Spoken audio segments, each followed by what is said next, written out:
शिव उपासक यदि शिव पूजा के द्वारा, पंचाक्षर मंत्र के द्वारा शिवत्व की ओर जाना चाहता है तो उसका श्रद्धावान होना जरूरी है। ब्राह्मणों से श्रद्धा रखे, ब्रह्म कर्म से श्रद्धा रखे, वेदों से श्रद्धा रखे, तीर्थों की नदियों में श्रद्धा रखे।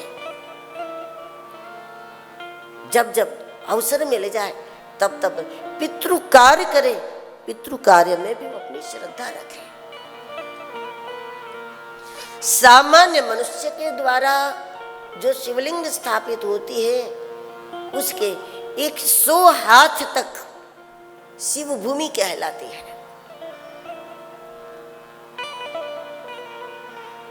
जब ऋषियों के द्वारा शिवलिंग स्थापित की गई हो तो फिर 1000 हाथ तक उस भूमि को शिव भूमि कहा जाता है।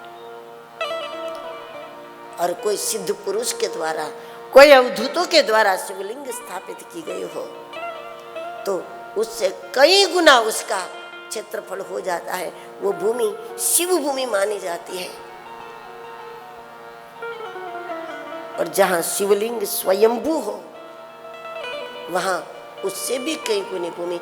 और शिव भूमि में पितृ कार्य जब करते हैं, शिव भूमि में तर्पण करते हैं, शिव भूमि में पिंडदान करते हैं और शुद्ध द्रव्य से करते हैं। पितृ कार्य करने वालों को यदि अपने पितरों का मोक्ष कराना है, उद्धार कराना है, गति करानी है तो पितृ कार्य जिस पैसे से करते हैं वो बहुत शुद्ध होना चाहिए, पूरा प्रामाणिकता की कमाई होनी चाहिए, नीति की कमाई होनी चाहिए। अब लोग कहते हैं हम तो गया जी भी हो आए, ये इधर भी कर लिया उधर भी कर लिया, उसके बाद भी मोक्ष नहीं हुआ, तो कैसे होगा? क्योंकि ये पैसे ही गलत है। पाप की कमाई से पितृकार्य कभी न करें। थोड़ा देर से करो, संकल्प ले लो, मन ही मन उनको कह दो कि जब आपके आशीर्वाद से कुछ बात बनेगी हम जरूर आपके मोक्ष के लिए काम करेंगे। तो वो आशीर्वाद दे करके आपको कुछ ऐसा अवसर दे देंगे। लेकिन पाप के पैसे से पितृकार्य कभी न करें, अनधिकार के पैसे से न करें। इससे अवगति हो जाती है, कोई लाभ नहीं होता।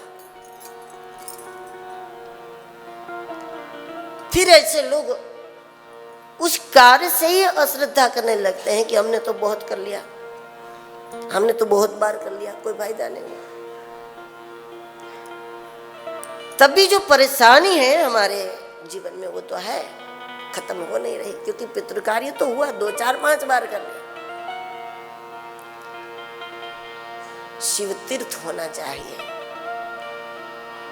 और द्रव्य शुद्धि के साथ हमें करना पड़ेगा, श्रद्धा पूर्वक हमें करना